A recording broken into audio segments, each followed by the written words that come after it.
month, when the Democrats finally passed their big $1 trillion bill to rebuild our roads and bridges, 6 Democrats voted no because it didn't go far enough to address climate change, which I'm sure is true. What does? But this was free money from the federal government that would actually improve their constituents' lives. I can see a voter saying, you know, squad, I agree with you on climate change. But as long as it is happening, we also need money for getting the water pumped out of the subway. James Carville knew how to win, and he blamed the Democratic losses this November 2nd on stupid wokeness, to which AOC fired back that wokeness is a term almost exclusively used by older people these days. So that should tell you all you need to know. What? This is a term folks like you brought out very recently and had been proudly displaying at every march since. Just last year, The Guardian declared woke the word of our era. I guess they didn't get the memo from the Mean Girls Club. Bill Maher has once again gone after his own party for completely losing touch with reality, and the takedown was scorching. It's rare to see Maher go full throttle against his own side, so when it happens, you know you're in for a mix of savage criticism and sharp, biting comedy. And with so much to unpack, it's time to buckle up and dive in. Tonight, once again, break out my coach hat and try to point the Democrats in the right direction. That's all I can do. Point you in the right direction. I'm like Deep Throat. Because the way this party is running for office is making me gag. Maher has come to the blunt realization that the Democratic Party has drifted far from its original mission and is now chasing a grab bag of fringe causes that have little to do with core liberal values. Instead of focusing on issues that affect everyday Americans, like jobs, affordability, safety, and opportunity, the party has become obsessed with ideological purity tests and niche activism. And according to Maher, this disconnect is exactly why Democrats lost elections in the first place. Voters didn't suddenly turn against liberal ideas, he argues. They simply stopped recognizing themselves in a party that no longer speaks their language. The DNC didn't lose because it was too bold or too compassionate, but because it forgot what liberalism was meant to stand for. And now, seeing the party politically adrift and morally confused, Maher is trying to grab the wheel and steer Democrats back toward reality, common sense, and the voters they've managed to alienate. Most think this country is full of dumb white people, but in our democracy, dumb white people make up a substantial portion of the vote. The median voter is a white person in their 50s who didn't go to college, their favorite TV show is NCIS, and their pronouns are what? I don't know what you're talking about, and get away from me. Maher argues that if the DNC actually wants to win elections again, it must stop preaching to the choir and start appealing to median voters, the people who ultimately decide elections. These aren't Twitter activists or campus ideologues, but regular, middle-of-the-road voters who swing outcomes based on practical, common-sense concerns and are far less fixated on woke causes than the left likes to assume. They aren't tuning out because they're evil or ignorant, Maher says. They're tuning out because they don't see their everyday struggles reflected in the party's priorities.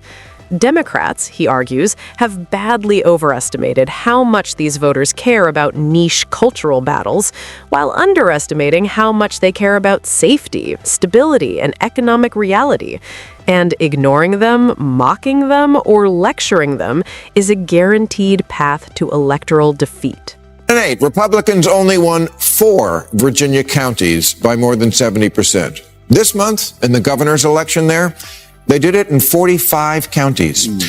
And this is what a lot of Democrats were told was the reason for that. Glenn Youngkin's win proves white ignorance is a powerful weapon. Racism still works in Virginia. It's not the messaging, folks. This country simply still loves white supremacy. Well, I haven't worked up an official Democratic campaign slogan for 2024 yet, but I tell you what I have ruled out is vote Democrat because white people. That's... Maher believes Democrats keep bleeding votes because they reflexively explain every loss through the lens of identity politics, framing defeats in moral or cultural terms while celebrating the system as fair, just, and progressive whenever their preferred candidates win. He isn't arguing against diversity or representation. He's clear that anyone, regardless of race, should be able to run for office and be elected on merit. But what frustrates him is what he sees as selective logic and intellectual dishonesty. Voters aren't stupid, he argues, and they notice when outcomes are explained through ideology instead of competence, ideas, or performance. Constantly treating losses as proof of racism rather than failures of messaging or policy only alienates people who might otherwise listen. And according to Maher, Democrats are sabotaging themselves by moralizing every defeat instead of asking the harder, more uncomfortable question, why didn't voters buy what we were selling? A whole lot of people, particularly whites without a college degree, which is most of them in a country that's still 70% white. I'd say do the math, but math is a form of white supremacy. Yes, I know. I know every fiber of your being tells you the people you really want to reach are Guatemalan teenagers and bloggers in Gaza, but they can't vote. To a lot of folks in America, you come across as the cares about everybody but me party.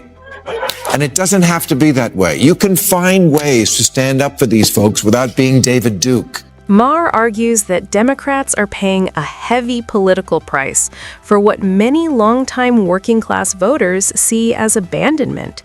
As the party has become so focused on courting emerging demographics and championing causes beyond America's borders that it no longer speaks directly to a large part of its traditional base. Instead of prioritizing everyday concerns like wages, housing, crime, and economic stability for working and middle-class voters, the DNC often appears more energized by immigration policy and global moral posturing. Maher stresses this isn't an argument against immigration or diversity, but a critique of imbalance. When one group consistently feels overlooked, resentment inevitably grows. As a result, many former base voters believe the party no longer sees them as a priority, or worse, views them as a problem to be managed rather than citizens to be represented. And according to Maher, ignoring that perception doesn't make it go away. It simply guarantees more losses at the ballot box. When the Democrats finally passed their big trillion-dollar bill to rebuild our roads and bridges, 6 Democrats voted no because it didn't go far enough to address climate change, which I'm sure is true. What does? But this was free money from the federal government that would actually improve their constituents' lives. I can see a voter saying, you know, squad, I agree with you on climate change. But as long as it is happening, we also need money for getting the water pumped out of the subway. Can we do that before we build the workers' paradise? Maher argues that beyond neglecting white voters, the woke activist wing is actively dragging the DNC down as ideology has overtaken practicality. Instead of accepting funding that could materially improve people's lives, repairing infrastructure, boosting public safety, or easing economic pressure, some woke governors and representatives choose to virtue signal, rejecting money outright if it doesn't perfectly align with their preferred cultural causes. Maher sees this as political self-sabotage masquerading as moral superiority, noting that regular voters don't care about ideological purity tests, they care about results. When leaders turn down real-world solutions in favor of posturing for social media applause, it sends a clear message that symbolism matters more than citizens. And according to Maher, this kind of performative politics doesn't inspire confidence, it breeds frustration as voters watch potholes go unfilled, communities struggle, and opportunities wasted, all because leaders chose to grandstand instead of govern, costing Democrats credibility, trust, and votes. The party that supports so many issues that benefit the middle class still considered out of touch by 62% of Americans. In plain English, nobody likes a snob. Hillary Clinton didn't have anyone on rural research or outreach when she ran in 2016 until the race tightened just before the election. Then they hired one. And where was his office? Brooklyn. True story. Politics is local, not locally sourced. It's not artisan. It's art and Stan. Maher struck another raw nerve by arguing that Democrats need to move past empty theatrics and start delivering real, tangible results, saying too much of the party's energy is wasted on symbolic gestures, performative outrage, and virtue signaling that may look good on social media, but does nothing to improve people's lives. He believes voters are growing exhausted with speeches, hashtags, and moral posturing that never translate into meaningful change, and what they actually want are policies that work. Lower costs, safer communities, better schools, and broad economic stability. Instead of governing, Maher argues, Democrats often seem more focused on signaling moral superiority than solving problems. And this obsession with optics over outcomes is eroding trust and credibility. Voters don't elect leaders to lecture them, he says. They elect them to get things done. And if Democrats want to win back disillusioned voters, they must abandon the grandstanding, stop pandering to activist extremes, and refocus on the basic work of governing with practicality, efficiency, and common sense. Pro-aggression culture doesn't play in the Rust Belt. If a staffer hands you a speech that says menstruating people instead of women, don't say that. Say women. Maher believes Democrats are damaging themselves by endlessly pandering to what he describes as a loud, influential, and deeply out-of-touch woke faction, allowing a small but vocal group to dictate the party's language, priorities, and public posture. He argues that Democrats need to abandon woke policies, ever-changing buzzwords, and performative outrage that dominate their messaging but do nothing to address the core issues people actually care about. Instead of mobilizing voters, this approach alienates median voters who feel talked down to rather than spoken with. According to Maher, winning elections isn't about impressing activists or scoring points online. It's about focusing on fundamentals like affordability, safety, opportunity, and competent governance.